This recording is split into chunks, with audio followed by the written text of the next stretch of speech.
Ancestry is offering free access to First World War military records to help you discover your family's role. Search Ancestry's World War I military records for free. Hi, you guys. What's up? I thank you very much for being here, you guys. And I hope you guys are all doing well. We're going to get a message for you. I'm going off with a fly right now. I'm just going straight into the kid bush. We're just going to find out, what does Spirit want you to know right now? Why did you find this message? Whoa. Bottom deck Ice King. Wow. Okay. There's some kind of harvest here for you. With the Ice King at the bottom, I just feel like this is something you've been either speaking out. I don't know if you're doing, like, I'm getting even like manifestation rituals, like that you've been doing, like, or like you're just speaking things out into existence. That's what I'm getting here. I'm getting that you have literally, I'm getting that someone here, you are, speaking more positively with yourself. You're aligned with the truth. The truth is the truth of that you can have anything you want. Someone here, it's like your mental body. That's why this is coming in. You're aligned with it. Someone here, you really have aligned yourself with this abundance that's coming in. You manifested this. Okay? This is the shadow work. It's paying off. Let's get more. Love it. Okay, this is the shadow work. This shadow work you've been doing. And someone here, you could be doing like that 3. Voyagers Volume 1.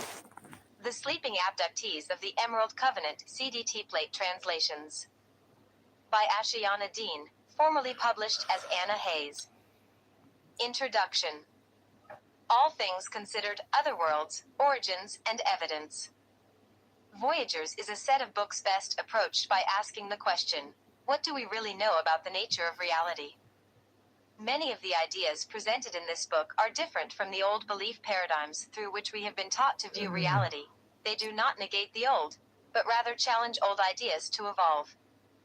I suggest that the reader take an open-minded approach to the information contained in this book, in order to receive the benefits of the Voyager's material. The greatest benefit of the Voyager's perspective is the gift of an uncommon knowledge, through which some of the mysterious aspects of reality can be comprehended and the majesty of personal existence may be rediscovered. Challenges inspire growth, and Voyagers is a challenge. It is a book to grow within your quest for understanding. Voyagers is not the average book. Its implications are so intrinsically profound that at times it seems unbelievable, but this is not a fiction story. It is not just a book of ideas. It is evidence of a most intimate journey through personal events that can be described as nothing less than extraordinary. This book is not about my personal experiences. It is rather the result of those experiences. If the book is approached with flexibility of mind and a keen intuition, its message can be enlightening, its implications transformational. Confronted with extraordinary experiences, I found that the integrity of my being was on the line, and I was not about to write myself off as mentally deranged until I had fully accepted the nature of reality itself. I began to question the facts of contemporary belief paradigms to see if there were other possible perspectives that could rationally explain my experiences. Through my questioning, I came to realize that the facts were not carved in stone. They were simply assumptions about the nature of reality that many people accepted as fact. My questioning ultimately created enough reasonable doubt regarding mainstream reality interpretations that I could consider the ideas presented in Voyagers in a more objective framework, rather than simply dismiss them because they challenged what I had thought I knew about the nature of reality. I became receptive to the Voyager's material. The need to validate my mental integrity was much less important than my need to understand the truth. As I explored the mysteries of human nature, I realized that the Voyager's material could quite possibly represent a good portion of the mysterious truth about humanity that is presently unrecognized within our modern culture. I began to take the Voyager's material seriously. Only then did the profound implications of Voyagers really hit me, as I realized that, if this information is valid, we are in a most significant time period. We are approaching an evolutionary crossroads, and through our choices the course of our collective future evolution will be determined. I became grateful for the Voyager's material as a potential tool through which effective action could be taken. Voyagers is not the entire truth of human reality. It is not the end of the story through which all mysteries will be solved. This book represents a beginning point, through which we can start to comprehend the incredibly complex framework within which human reality takes place.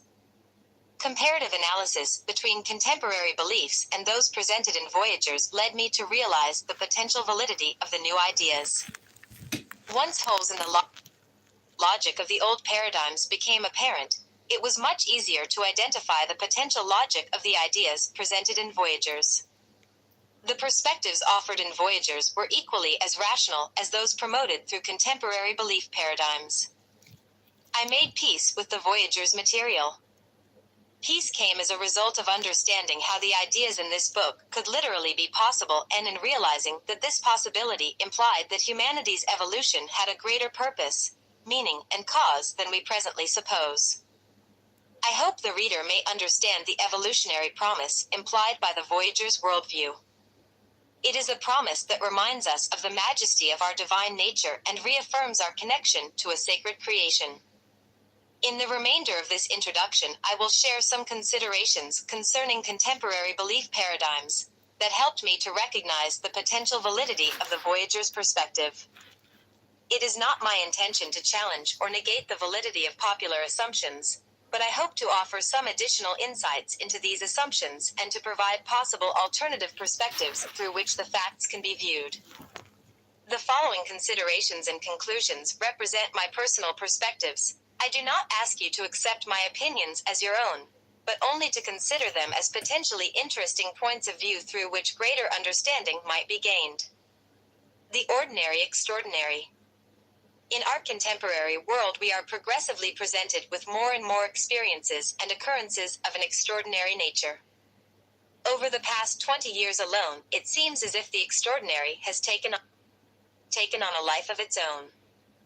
People now routinely report extraordinary experiences, such as psychic phenomena, out-of-body episodes, near-death experiences, hauntings, channeling of disembodied spirits, visitation by angels, sightings of UFOs and abductions by aliens, to name a few. All of these events share a common implication of the existence of unseen worlds, or other worlds, as I like to call them. Never before in recent history have these events reached such mass proportions. It is difficult to label such experiences as aberrations of a disturbed mind when masses of perfectly normal people begin reporting extraordinary encounters. Perhaps the current increase in extraordinary events will inspire us to reevaluate our perspectives on reality. If we look toward history for answers, we may find more explanations than we might suppose. Other worlds reevaluating the past. Consideration 1. Do ancient records suggest the presence of visitors from other worlds? Throughout the mythologies of ancient cultures, from indigenous tribes to ancient Sumerian, Egyptian, Greek and Roman civilizations, we are presented with accounts of extraordinary visitations by gods and demons from other worlds. The visitors from elsewhere were both feared and worshipped by ancient man, and the foundations of most ancient cultures were built upon a literal acknowledgement of unseen worlds. In contemporary times, we have dismissed ancient recorded accounts of otherworldly visitations as the superstitious folly or imaginative fantasy of a primitive peoples, much in the same way that we attempt to invalidate the extraordinary experiences of people today, by viewing them as mental aberrations. Our scientific communities tend to view the otherworld beliefs of contemporary humans and ancient cultures in symbolic terms, considering them to be representations of psychological archetypes of the times, rather than as valid evidence for human contact with other worlds. Conclusion 1. It is quite possible that ancient records included both symbolic and literal representations of reality. Our contemporary interpretations of ancient records may not fully reflect the actualities those records were intended to describe, and our potential misrepresentation of ancient events may cause us to misinterpret the extraordinary events of today. What if the ancient mythologies were, at least in part, a colorful presentation of literal events? In our current societies, we record and capture the essence of our cultural events through various media, from news reports to drama, comedy, fiction and non-fiction, to the arts. Ancient peoples might have been doing precisely the same thing when they etched out odd flying craft and helmeted visitors in their cave drawings, or wrote of their elaborate dramas with angels, creator gods, and visitors from other worlds. It would be easier to remain complacent within our interpretation of these ancient events as imaginings of the primitive mind, if we were not presently being confronted with precisely the same type of extraordinary encounters within our contemporary society. Consideration 2. Is the belief in the literal existence of other worlds a minority perspective? Growing numbers of contemporary humans are reporting events of otherworld contact. Over the last 40 years, contemporary New Age culture has emerged, with much of its emphasis placed upon the spiritual worlds. New Age spiritual development frequently includes communication with channeled spirits and contact with ETs. Native American, Aboriginal, and many other tribal cultures have always interpreted other worlds in literal terms. The majority of our ancient races left evidence suggesting that contact from elsewhere served an integral role within the very structure of their sociological organization. From the polytheistic, pantheistic, pagan and monotheistic religions of the ancients, through the rich historical tapestries of cultural mythology and up to the religious traditions we hold most dear today, humans have demonstrated awareness of the existence of other inhabited worlds. The names, locations, and attributes assigned to the other worlds differ between cultures. Christianity and Judaism refer to other worlds in terms of heaven, hell, and purgatory. Ancient Grecian myths described them as Olympus, the abode of the gods. Tribal cultures and New Age ideologies identify the other worlds in terms of various dimensional levels and sometimes as identified planetary systems in our known galaxies. Regardless of the terminology and categorization used, the common belief in the literal existence of other inhabited worlds remains the same. Conclusion 2. The majority of collective humanity has validated within their belief paradigms the existence of unseen worlds inhabited by intelligent beings that periodically interacted with human culture. Within the traditional, New Age and indigenous religious communities of the present day and throughout the ancient civilizations of historical record, the collective majority of humanity has always acknowledged the literal existence of the unseen other worlds and the reality of visitors from elsewhere. Whether the visitors are viewed as angels, demons, spirits, or ETs, the underlying implication is that mysterious visitors from other worlds interact with Earth and human culture. Consideration 3. How did the ancients know of other worlds if contemporary science has yet to prove their existence? Our contemporary scientific paradigms attempt to refute the existence of other inhabited worlds, based upon two primary assumptions. Conditions supportive of evolved biological life have yet to be found within local planetary environments, and planets showing evidence of past or present civilization have not been found. While the scientific communities refuse to publicly validate the possible existence of inhabited other worlds, until they can tangibly prove this reality, the majority of humans on Earth and throughout history have known that the other worlds exist. Conclusion 3. Knowledge of the other worlds did not come to our historical masses through technological validation, scientific hypotheses, or mathematical calculation. It is possible that this knowledge may have come as a result of direct contact with visitors from other worlds and through humans interfacing directly with the realities of other dimensional systems. Ancient peoples did not need technology to prove the existence of the unseen worlds if this reality was validated through direct experience. Otherworld knowledge may have been passed down through generations, following periodic instances of ancient physical contact with non-terrestrial visitors. The skepticism toward the idea of Earth visitation from otherworld inhabitants that is presently promoted by the majority of our scientific communities represents ideas held by only a small minority of humans, primarily those who accept the assumptions of the contemporary scientific community. Modern science may be missing the fact of otherworld realities, which the human majority has known all along, through failure to consider a broader range of criteria when formulating their hypotheses. First of all, The hypothesis that non-earthly environments supportive of evolved biological life have not been identified is built upon the assumptions that all forms of evolved biological life require the same environmental conditions and that science has identified all possible forms of evolved biological life. The fact is, there may be types of highly evolved non-carbon-based biological life forms, such as silica-based biology, of which science is unaware, and other types of biology may require other types of environmental conditions. Planets assumed to be uninhabitable could actually support subterranean, surface or etheric civilizations of evolved life forms that are not yet known to exist.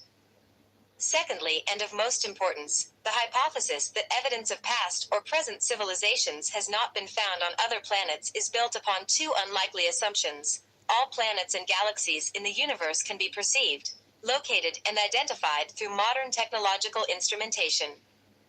The existence of all possible worlds can be theorized through contemporary mathematical computation. Our scientists have not yet seriously considered the possibility that inhabited other worlds may not only exist on other planets in other star systems, but that they may also reside within other dimensional reality fields that differ from our own, within unrecognized parallel universe systems, or that visitations could occur through intertime structures that allow interface between various periods of spacetime. Quantum physics theory presents new possibilities for validating the existence of parallel, interdimensional, and intertime worlds, but our scientific understanding of such realities is in its infancy. The facts are, other worlds, supporting advanced civilizations, may appear unseen from today's scientific perspective because they exist in dimensions, or fields of frequency, unknown to contemporary science. They may exist in parallel universes, which quantum physics theory is only beginning to suggest. Non-terrestrial visitors, reported throughout history, could originate from these unseen worlds or may visit Earth via time travel through unidentified intertime structures. Contemporary mathematical computation may not possess the sophistication to factor multidimensional reality systems into workable theories, from which clear hypotheses as to the locations of other worlds can be drawn. These possible explanations for the apparent invisibility of other inhabited worlds are equally as valid as the scientific assumption that such worlds cannot exist simply because science has yet to discover them. Other worlds may not exist for science, but they have always existed for the general human collective. Blinded by scientific interpretation. Consideration 4. Does scientific dogma distract us from other potentially valid reality interpretations? We often fail to see other potentially valid perspectives regarding inhabited otherworld existence because of our contemporary acquiescence to the dictates of scientific expertise.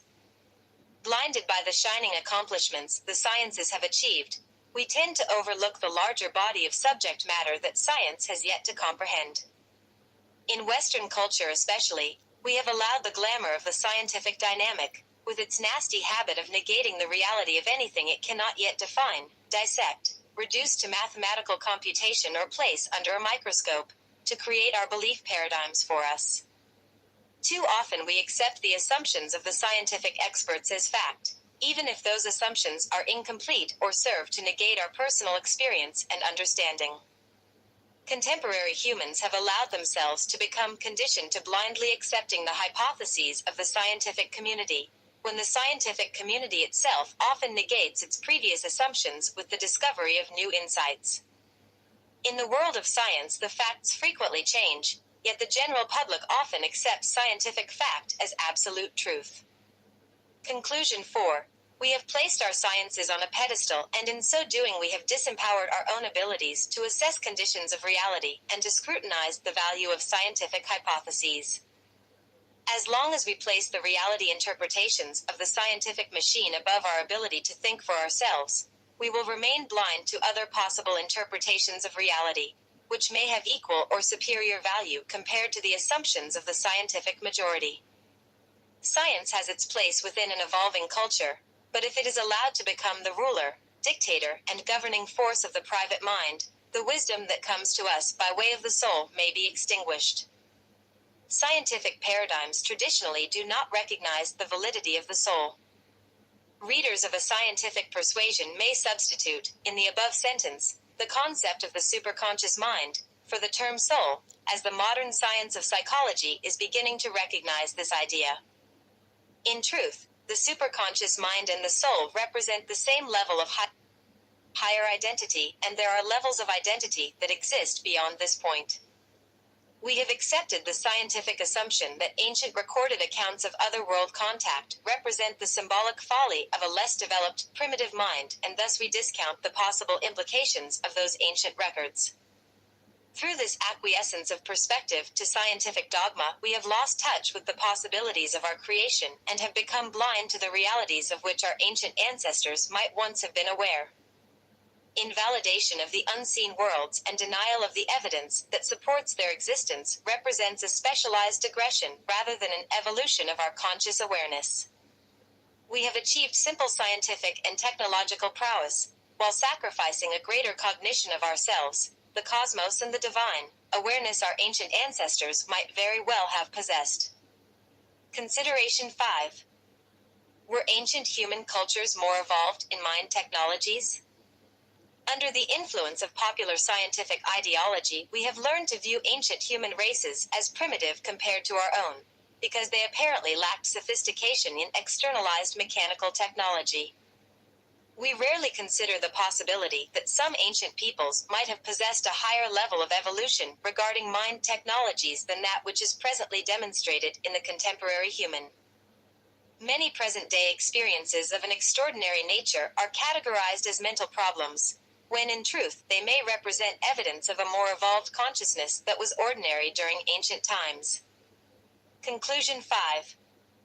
It is perhaps a greater sophistication in technologies of mind and resulting attributes of perceptual expansion that allowed the ancients more open dealings with other world inhabitants.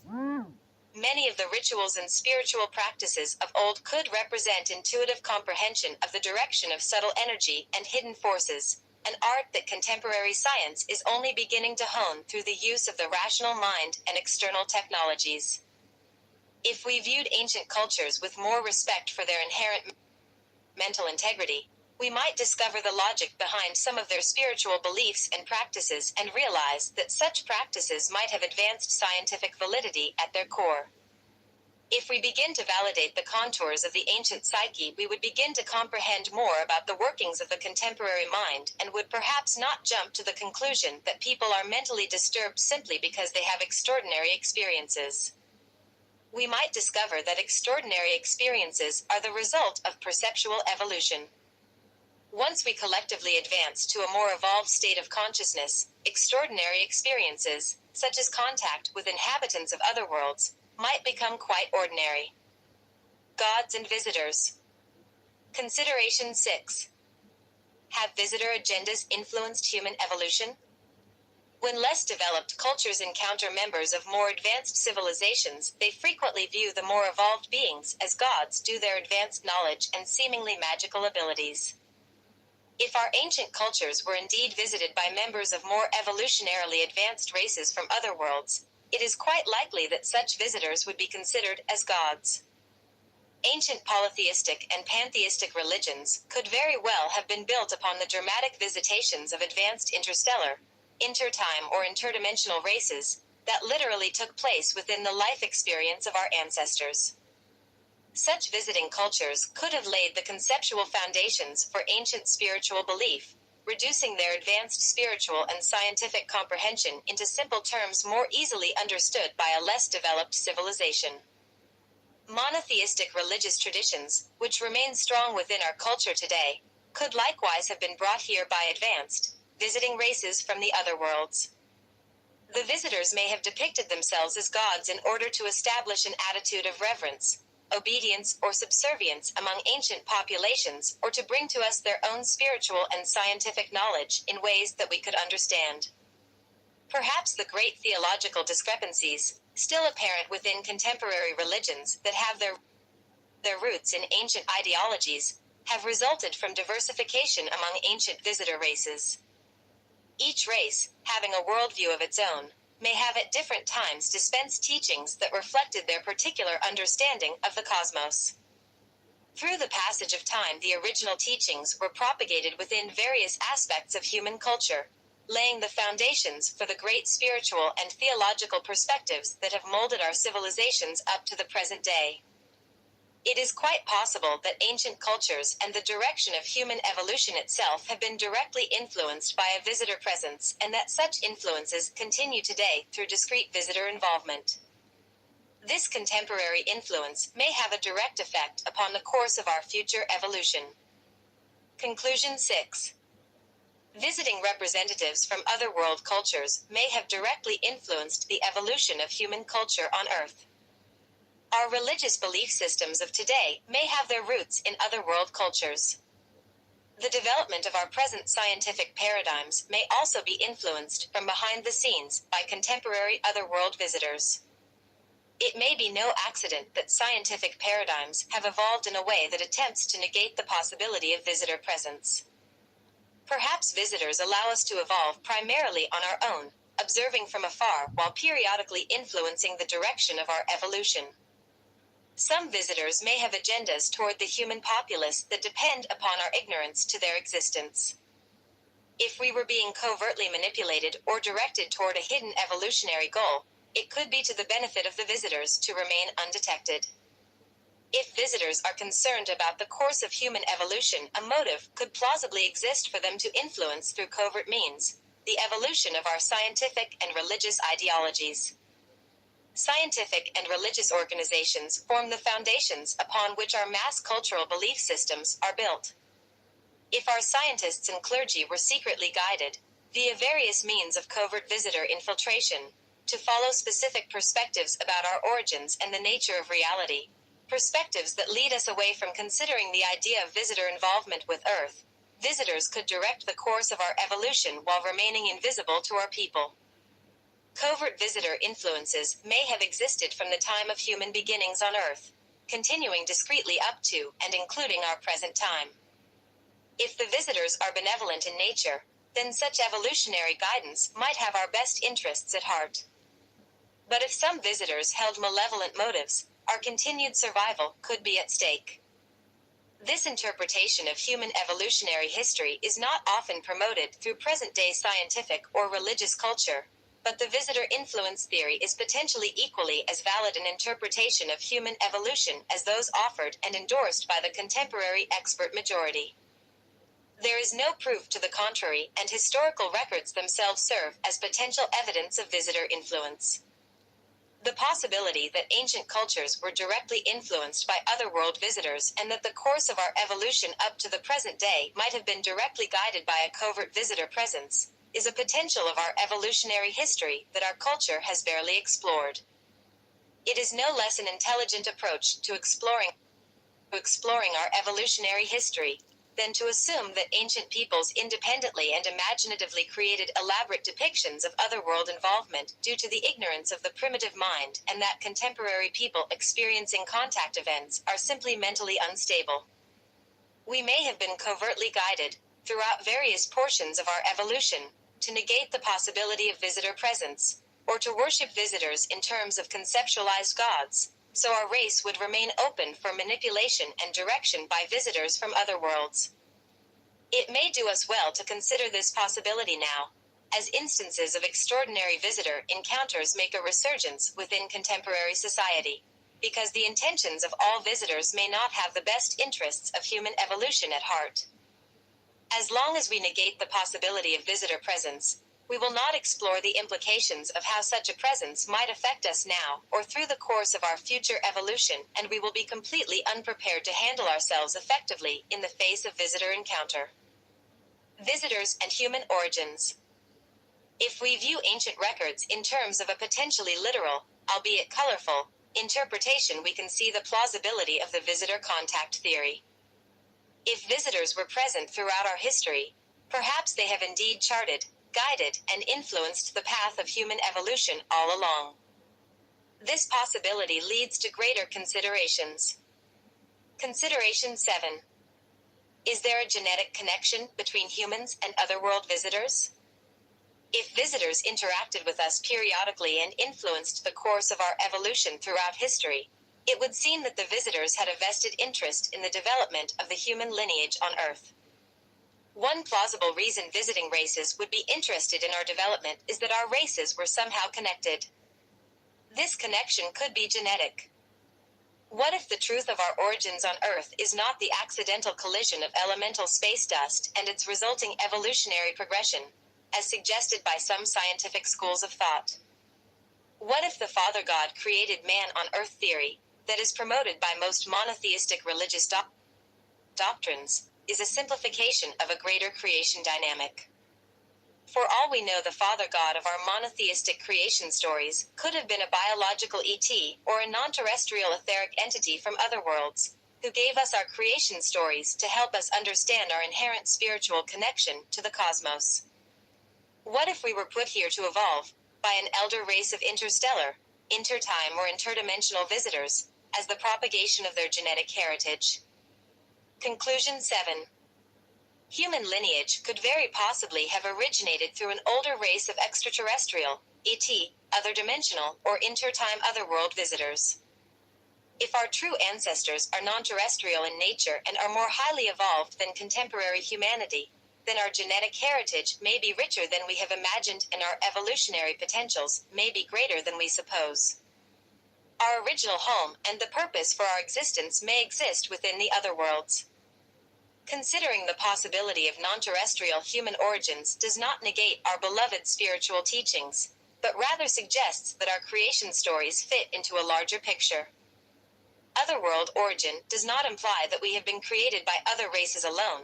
It suggests that we may be the continuation of elder races who were also created through a divine source. It would simply imply that our divine source had created greater diversity of form than that which is apparent on Earth. God's creations would thus include the ET, OD, other dimensional, and IT, intertime, inhabitants of the other worlds, as well as human and other life forms on Earth. The idea of non-terrestrial origins does not intrinsically conflict with our religious teachings. Visitor seeding as the origin of Earth humans is equally believable, if not more so, than the scientific assumption that we emerged by accident rather than by design, through the unintended spontaneous collision of elemental forces. The possibility of non-terrestrial genetic origin does not negate our intrinsic connection to a divine source, but may imply that our concepts of God need to expand. We often assume that God is created in the image of man, when in truth it may be that our intrinsic creative consciousness, our spiritual essence, not our bodies, were created in the image of God. Otherworld inhabitants, regardless of their manifest appearance, may equally represent expressions of the image of God, sharing with us the divine creative essence. Origins, science, evidence, and interpretations. Consideration 8. Did we evolve from early primates or primitive man? Presently, large numbers of our populations do not seriously consider the possibilities of non-terrestrial genetic heritage or visitor involvement with Earth, because our scientific paradigms have moved our attentions in other directions. In the recent past, the theory of human origins, promoted by the scientific community, was that of the primate evolutionist model. Applying the natural selection theory, survival of the fittest, of 19th century Charles Darwin to the human origins question, for a time it was believed that the Homo sapiens represented the cumulative evolutionary product of progressive genetic adaptation of early primate species. Our lineage was said to have its identifiable beginnings as early primates, to have progressed via evolution through various stages of primitive man, arriving at its present superior form in the Homo sapiens. Certain genetic similarities were detected between some primates, early man, and the Homo sapiens human, but an irrefutable genetic bridge confirming the progression has not been established. In more recent analysis, apparent genetic discrepancies and missing links within this hypothetical model of progression have discredited the potential accuracy of the primate evolution theory, and this model of origins is no longer viewed with the scientific enthusiasm it once inspired. Conclusion 8. The primate evolution model simply represents a possible theory of human origin. It is by no means a paradigm carved in stone. The truth of the matter is that our scientists are still guessing, They do not yet know the facts of human origins, and they can offer us only assumptions using their present body of knowledge. Through genetic analysis and archaeological discovery, the sciences have unearthed various pieces of evidence related to the evolution of early human culture. The facts of historical evidence of our origins are simply these. We have certain genetic similarities to various early hominid and primate species. Remains of primitive man have been found during periods when Homo sapiens was not evidenced on Earth, and Homo sapiens remains are evidenced after species of primitive man had apparently disappeared.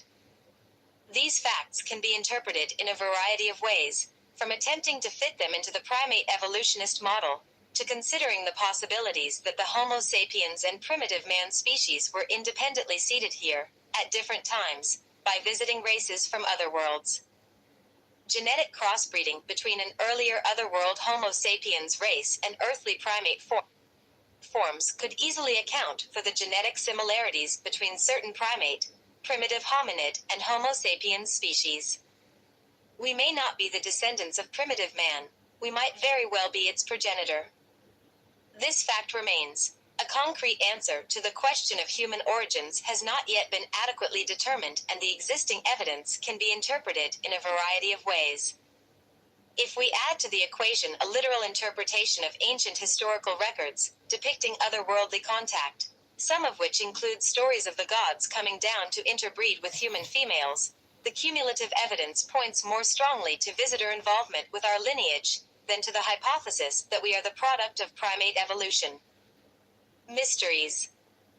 Consideration 9. Could otherworld visitors be responsible for some of our unsolved mysteries? Visitor presence could account for some of the ancient and contemporary mysteries we have yet to solve. The emergence of sophisticated early Sumerian culture. The astronomical knowledge possessed by the primitive Dogon tribe of Africa, whose contemporary descendants claim their ancestors received this knowledge from ET visitors from the Sirius star system. 1. The obvious mathematical and architectural achievements embodied within the Great Pyramid of Giza, Egypt. Did primitive humans really devise the sophisticated mathematical relationships of form that are demonstrated in the pyramid's construction? Were they able to calculate measurement with such precision that stones are fitted together tightly enough so as to rival the abilities of modern technology? Did they really carve and haul those massive blocks of stone by hand, with only the aid of primitive building technologies? The ancient Nazca lines of Peru too. Each of these mysteries presents evidence of advanced knowledge that is inconsistent with evolutionary levels of development that we assume apply to the peoples of ancient times. How did ancient cultures come to possess this knowledge? Why do certain indigenous people of today, including some Native American tribes, claim that they have always known they were descendants from the stars? What ancient peoples had flying technologies that would allow them to create the aerial art of the Nazca drawings? Where do our contemporary crop circles and UFOs come from? Why are contemporary reports of ET and angelic contacts on the rise? These and many other mysteries may share the common element of otherworld visitor presence. Conclusion 9. If we include the appearance of ancient oddities within the problem of deciphering the truth of the human drama, oddities which demonstrate inconsistent evolutionary advances and mysterious architectural achievements, yet another variable is added to the equation. Our evolutionary equation already contains many ancient records of reported otherworld visitations, including ancient cave drawings depicting flying aircraft and helmeted stick figures. The records indicate that entire cultures were built upon the literal acknowledgement of the existence of other worlds. There is a lack of conclusive knowledge concerning our species' origins or the reality of its evolutionary progression. Reports of otherworld contact, such as angelic visitations, near-death experiences, spirit communications, ghostly hauntings, and alien abductions, have existed as part of our folklore throughout history, and reports of such contact have drastically increased over the last 50 years. Documented records and photographs of contemporary UFO sightings, crop circle formations, and unexplained cattle mutilations continue to expand. Traditional and New Age religions of all varieties, despite their obvious theological conflicts, fully acknowledge the existence of inhabited unseen worlds. Native American, Aboriginal, and other tribal cultures have always validated the unseen worlds, and many have acknowledged the star people as progenitors of the human lineage. What about the bodily scars and scoop marks apparent on some people claiming to be alien abductees, or the circular impressions left on the ground that are occasionally reported following UFO sightings or abductions?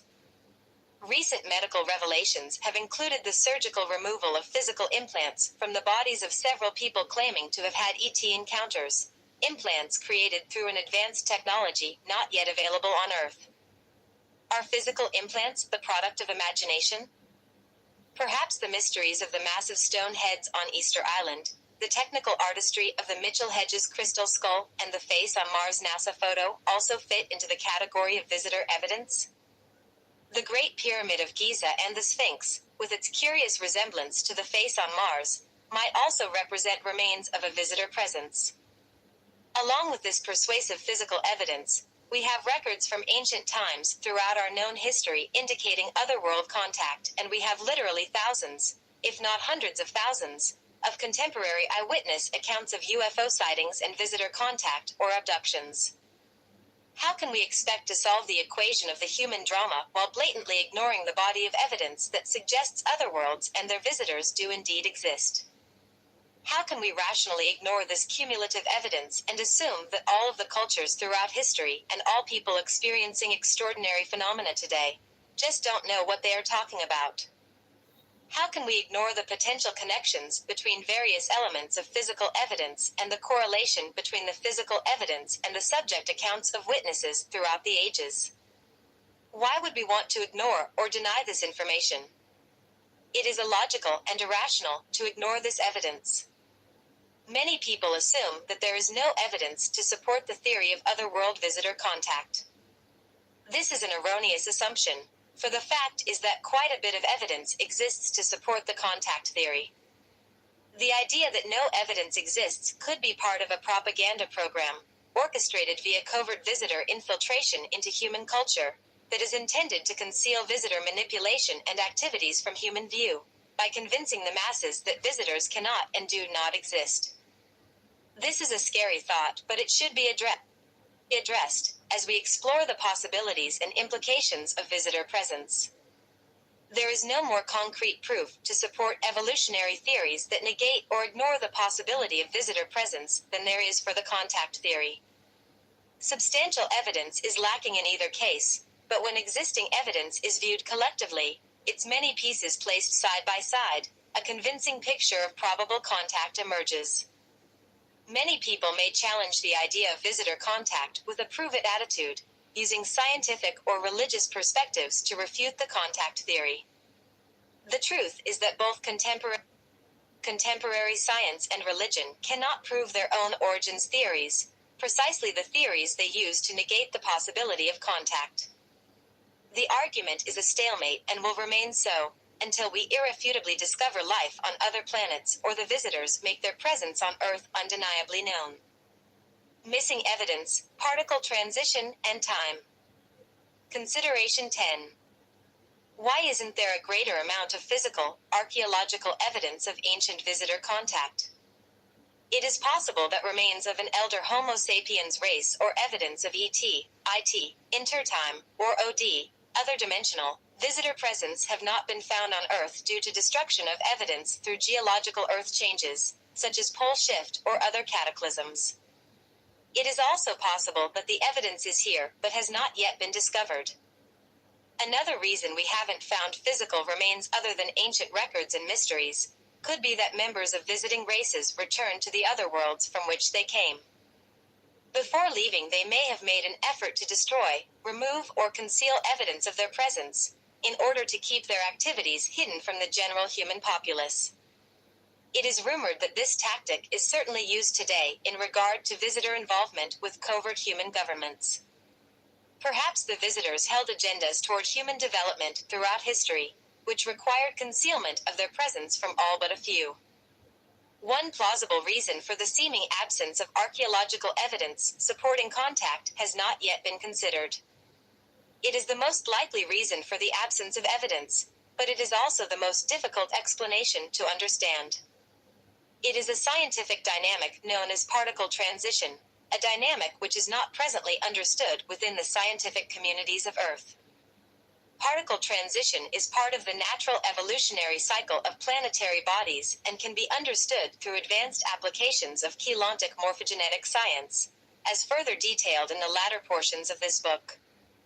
In brief, a planet evolves through a fixed multidimensional frequency scale, following certain time cycles and time continua inherent to its dimensional system. In Earth's evolutionary cycle, a 26,556-year time cycle holds 6 smaller time continuum cycles of 4,426 years each.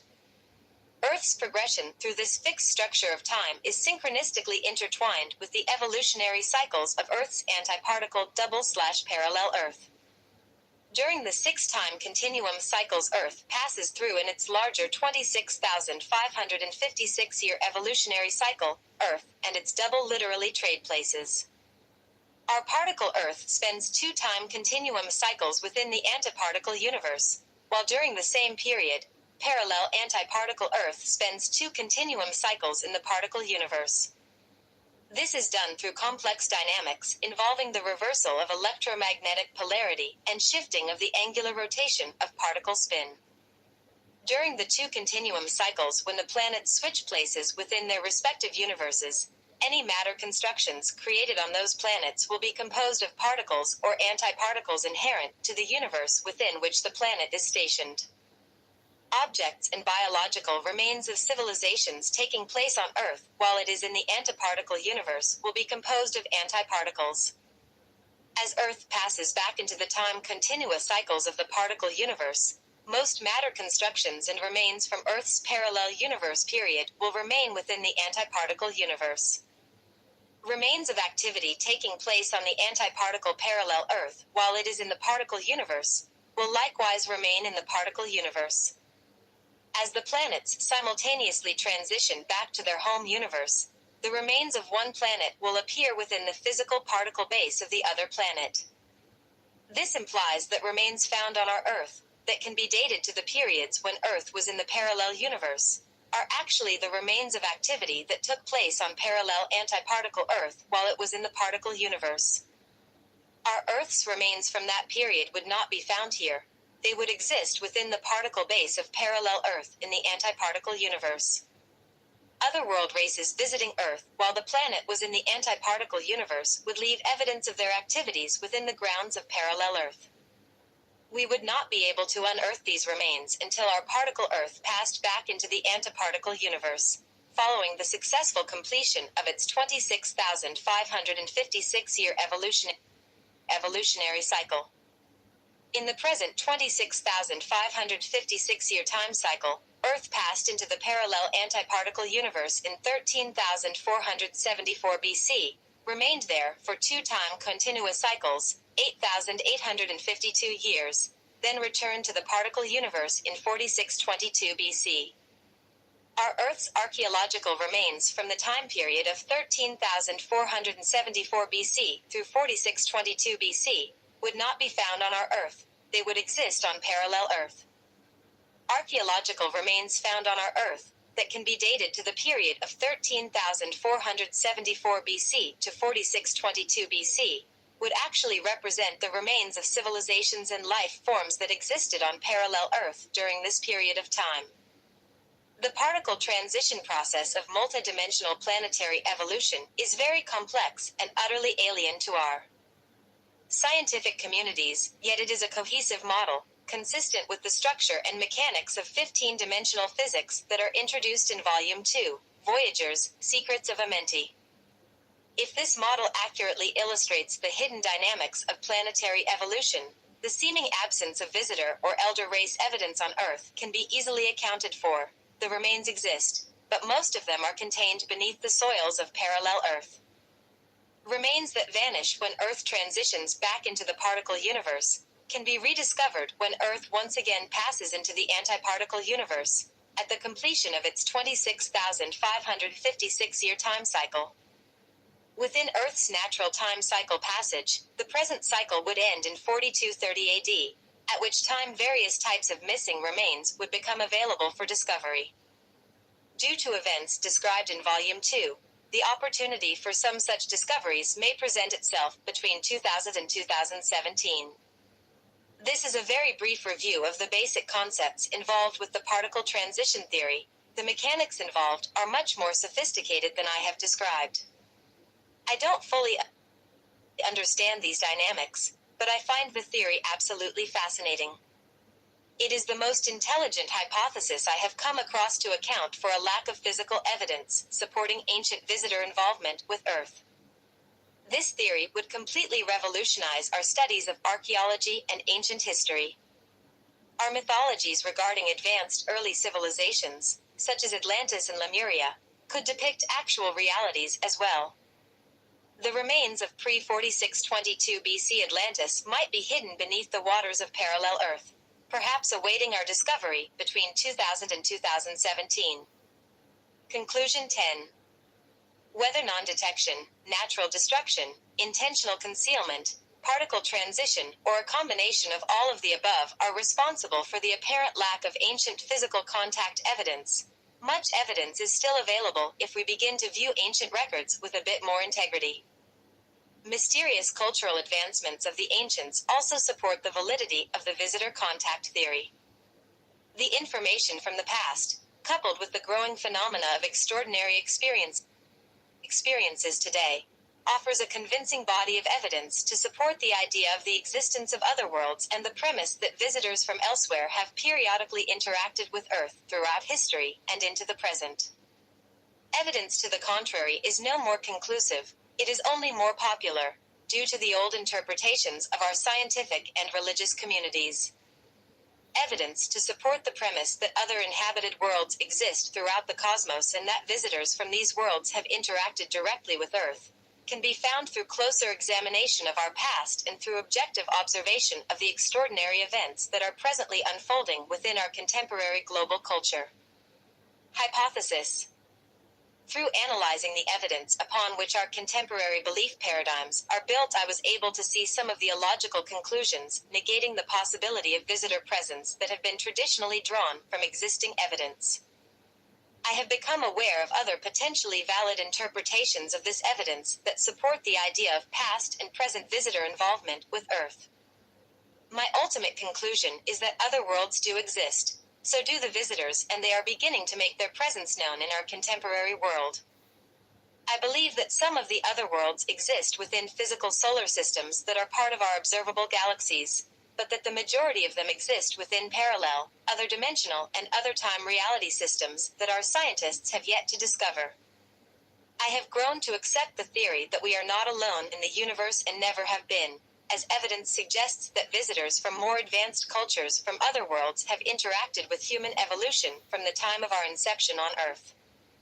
It will be quite some time before the scientific majority endorses this perspective, but regardless of their skepticism, the reality of extraordinary events and visitor contact will continue to take place around us.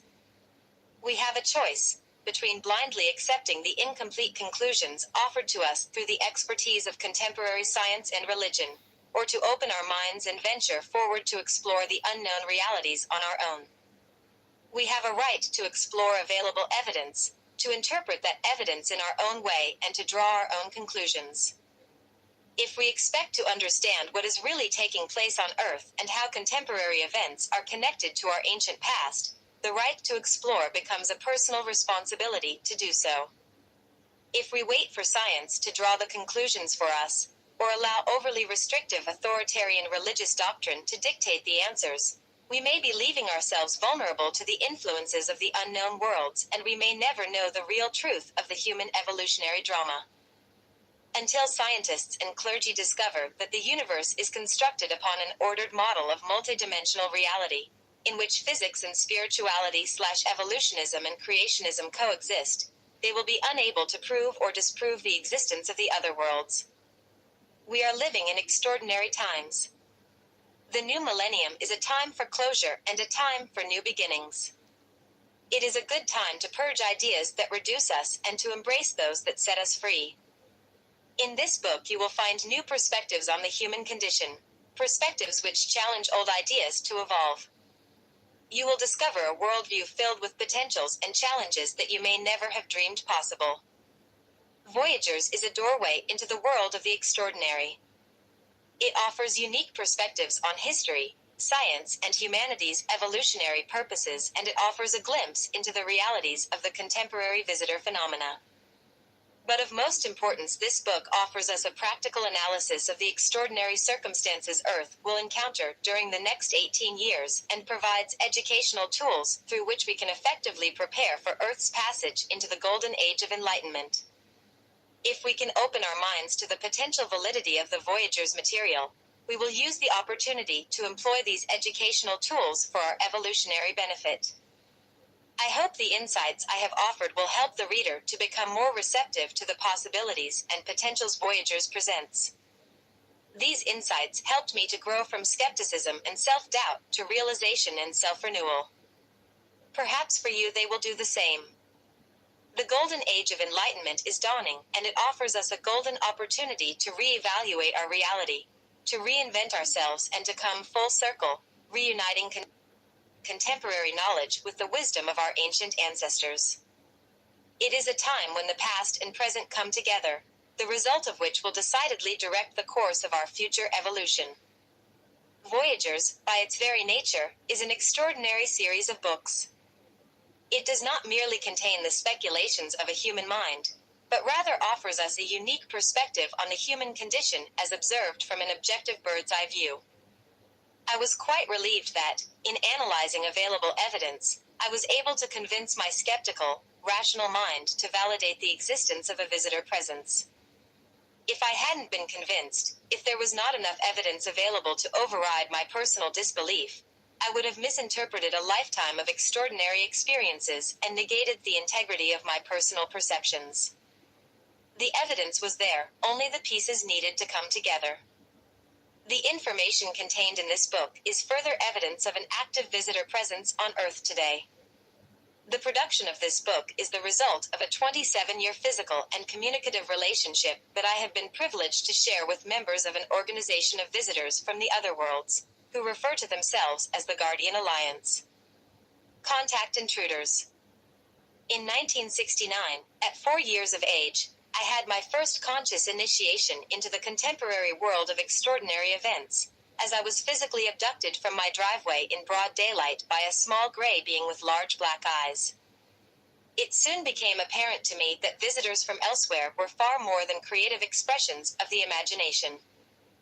Following this event, I endured 3 years of ritual abductions in which I was physically taken from my bed at night and transported to a silent spacecraft, escorted by a trio of identical gray beings. During my encounters with the Greys, I was subjected to frightening experiences and medical procedures that I did not understand. Aboard the alien craft, I learned that the Greys worked in subordination to various other types of non-human beings. In positions of authority were ominous creatures that resembled large, upright insects, similar in structure to spiders and wingless moths. The administrators who directed the activities of this menagerie were tall, black-robed beings with heavily boned faces and deep blue skin. Many years later, I would understand that this plethora of zoological wonders represented various subspecies within an ET/interdimensional race based primarily in the Orion star system.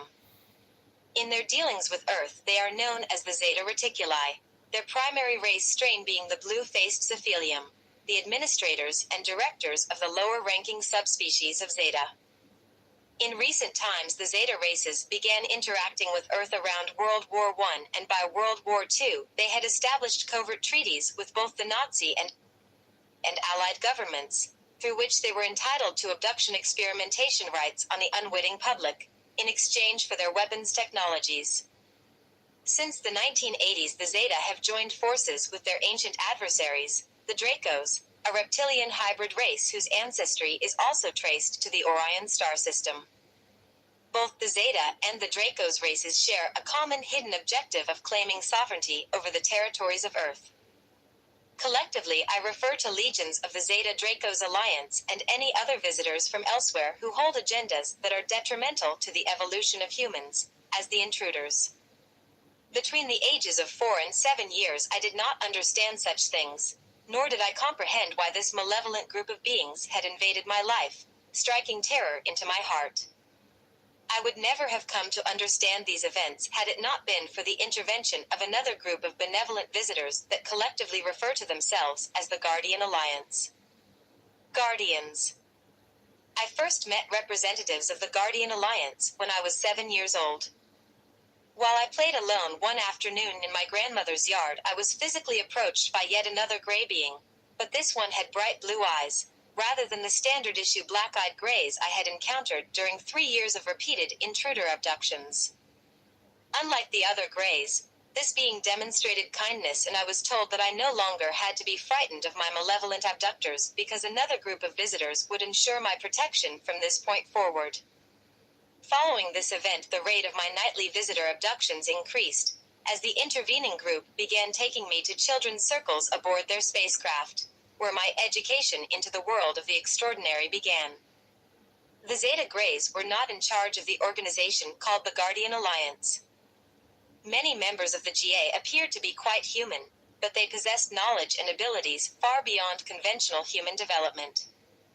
Other members of the GA included the regal Lyran Syrian whites, an elder, pale-skinned hominid Syrian race frequently called the Founders, the Ethian, large, white graceful beings of high spiritual development, which resembled upright praying mantises, the Ranfunkiana, tall, thin light-emitting beings with translucent white skin, almond-shaped eyes of various hues and kinky white hair, skilled shapeshifters and highly advanced spiritually, the Brno, advanced beings from the highest dimensional worlds that appear as tall, luminescent figures with elongated heads and large eyes, when they physically manifest, the Queventelier, large, long-haired ape-like beings of great intelligence and sensitivity, who are occasionally glimpsed on Earth as they monitor Earth's environment for guardian purposes, and the Turanusiums, tall, beautiful humans with elongated heads and skin/hair colors representing all of those apparent on Earth, plus some in pastel hues.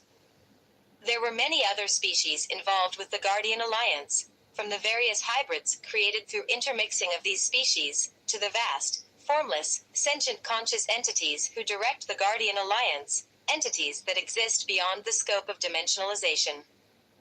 The Zeta members affiliated with this organization represented defectors from the intruder Zeta groups that had been given political asylum by the GA, in exchange for their commitment to honor and uphold GA agendas and to follow GA protocol.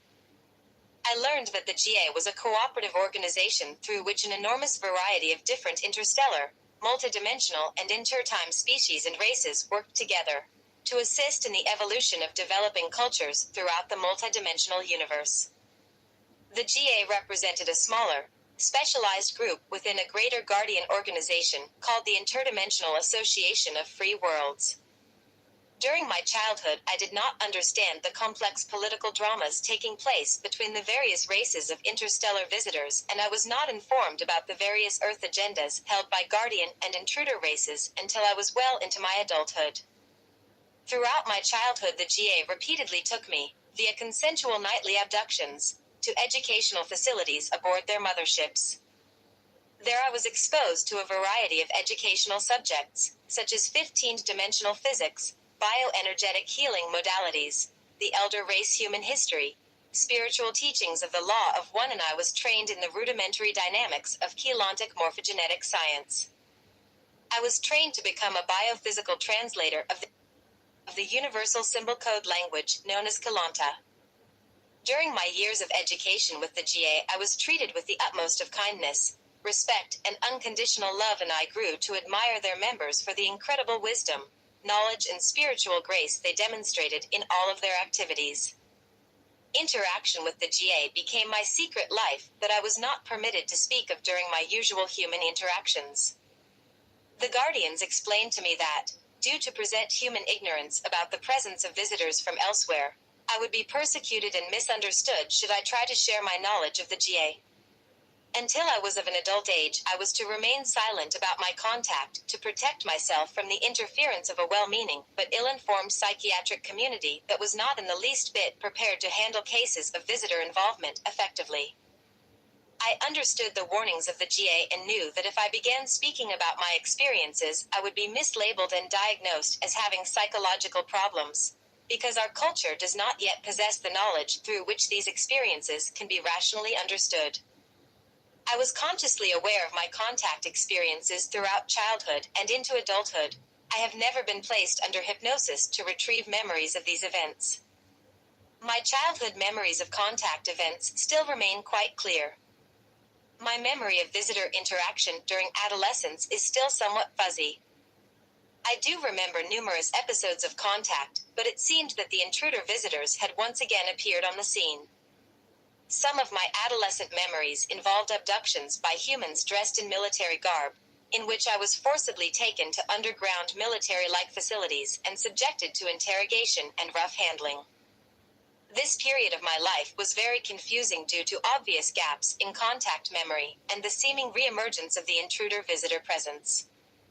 Through the GA, I have learned that during my adolescence the intruders had attempted to reclaim their specimen, once again subjecting me to forced abductions, experimentation, and memory repression and mind control technologies. The GA continually intervened. During this period in my life, I did not understand that I had become an unwitting pawn in a game of ET politics. The mind control technologies used by the intruder forces and their human cohorts made clear sequential memory of the adolescent encounters nearly impossible and also affected my ability to clearly remember contact with the GA during this time. In January of 1983, at age 18, I had a near-death experience, following which clear contact with the GA resumed and the intruder presence once again vanished. I have since learned that during the NDE event the GA had removed intruder implants from my body and bioenergetic field and once again released me from intruder manipulation tactics. Later in 1983 the intruder group that had been involved with my prior abductions had, along with numerous other intruder groups, defected from the Zeta Alliance, seeking political asylum with the GA. Asylum was granted and the intruder group involved with me was assigned to off-planet GA re-education facilities. The GA no longer had to contend with this intruder group interfering in their relationship with me, and my reluctant involvement with the intruders and the secret government had come to an end. After the NDE, I was able to receive direct, remote telepathic communications with the GA, as well as contact through the dream state. The instances of direct physical contact with the GA dwindled as the lines of direct subtle communication progressively opened.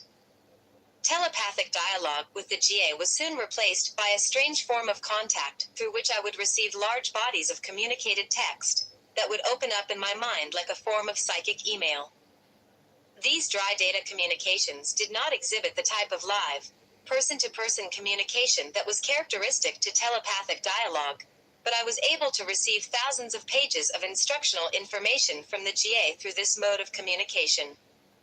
Through subsequent live encounters, some physical, the GA explained that the dry data communications were made possible through my childhood training in translation of the Universal Keylontic Symbol Code language.